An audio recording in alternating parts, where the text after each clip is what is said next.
I never imagined that the happiest night of my life would also become the loneliest. My wedding day had been a whirlwind of smiles, laughter, and whispered promises. As I stood under the canopy of twinkling lights, my husband, Daniel, looked at me with eyes that seemed to hold the world. He vowed to love me forever, to protect me, to never let me feel alone. Yet, just a few hours later, on our wedding night, I found myself sitting on the edge of a bed decorated with roses, waiting for a man who had vanished. At first, I told myself he had stepped out for a moment, maybe to grab something, maybe to talk to a family member. But as the minutes stretched into hours, a cold unease crept into my chest. The clock on the nightstand ticked louder with every passing second. By the time midnight struck, the silence of the room was shattered, not by Daniel's return, but by unexpected sounds drifting through the hallway. It was faint at first, muffled voices, hushed laughter, and the soft creak of floorboards. My heart pounded as I sat frozen, my veil still pinned to my hair, my wedding gown heavy and suffocating. Who could be in the hotel corridor at this hour? More importantly, why wasn't Daniel with me? Gathering courage, I slipped off my heels and tiptoed to the door. The sounds grew clearer. Voices, urgent whispers, and then, Daniel's laughter. I froze. My breath caught in my throat as I pressed my ear to the crack of the door.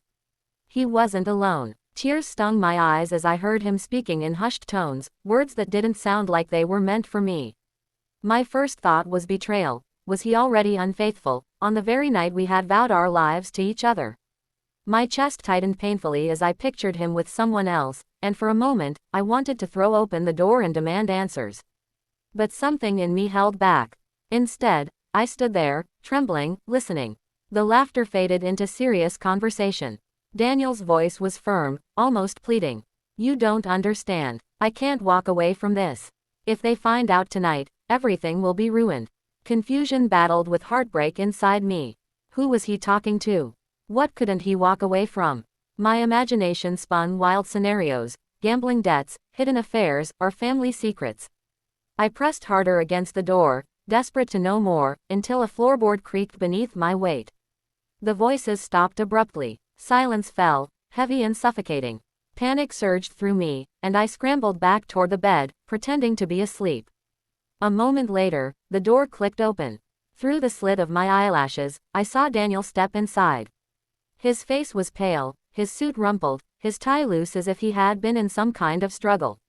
He stood there for a long moment, staring at me, before sighing heavily and slipping into the bathroom. I lay awake for hours, my heart aching, my mind racing with questions. By morning, my joy had been replaced with doubt. The honeymoon suite no longer felt like a sanctuary but a prison of unanswered questions. When he finally emerged, Daniel avoided my eyes. He kissed my forehead softly and said, "I'm sorry I wasn't here last night." Something came up. Something. I whispered, my voice trembling. "Daniel, what could be more important than your wife on our wedding night?" His shoulders sagged, and for the first time, I saw fear in his eyes. "It's not what you think, Emily. I'll tell you everything, but you have to trust me." I wanted to trust him. I wanted to believe the man who had promised me forever. But trust doesn't grow in silence, and love doesn't thrive in secrets. The days that followed were tense. Daniel tried to distract me with small gestures, flowers at breakfast, long walks by the sea, but the midnight echoes of his hidden conversation haunted me. Finally, I couldn't take it anymore. One evening, as we sat by the balcony overlooking the ocean, I said softly, "Daniel, if you don't tell me the truth, you'll lose me before our marriage even begins." His face crumbled. He took my hand and said, "Emily, I left you that night because my brother showed up. He's in serious trouble, and I've been helping him cover up his mistakes for years. He owed money to dangerous people, and they came looking for him, on our wedding night. I thought I could protect you by keeping it from you, but instead, I hurt you." My heart twisted. It wasn't betrayal of love, but betrayal of trust. He had chosen silence over honesty, leaving me drowning in doubt. "Why didn't you tell me?" I whispered. "Because I was ashamed," he admitted.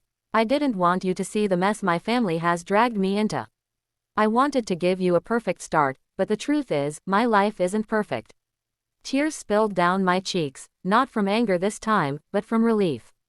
At least I finally knew. "Daniel," I said softly, "marriage isn't about perfection. It's about facing the imperfections together. Don't ever leave me in the dark again. That night, for the first time since our wedding, we truly talked. He shared the burdens he had carried alone for years, and I shared my fears of being abandoned. By morning, something had shifted between us. The weight of secrets had lifted, replaced by the fragile beginnings of honesty. Our marriage wasn't perfect after that. It had cracks, scars, and moments of doubt. But it also had growth, healing, and a deeper bond forged through truth. Looking back, I realized that the unexpected sounds I heard that midnight were not just whispers in the hallway, they were the echoes of a test. A test of love, trust, and resilience. And though our story began with loneliness and tears, it taught me something powerful. Love isn't proven in the easy moments. It's proven in the nights when trust wavers, when shadows linger, and when two people choose to face the truth instead of running from it. Sparkle's message for the audience. Marriage isn't about the fairy tale perfection of a single day. It's about the daily choice to stay, to trust, to forgive, and to grow together. Even when the night feels lonely and uncertain, honesty can rebuild what secrets try to destroy.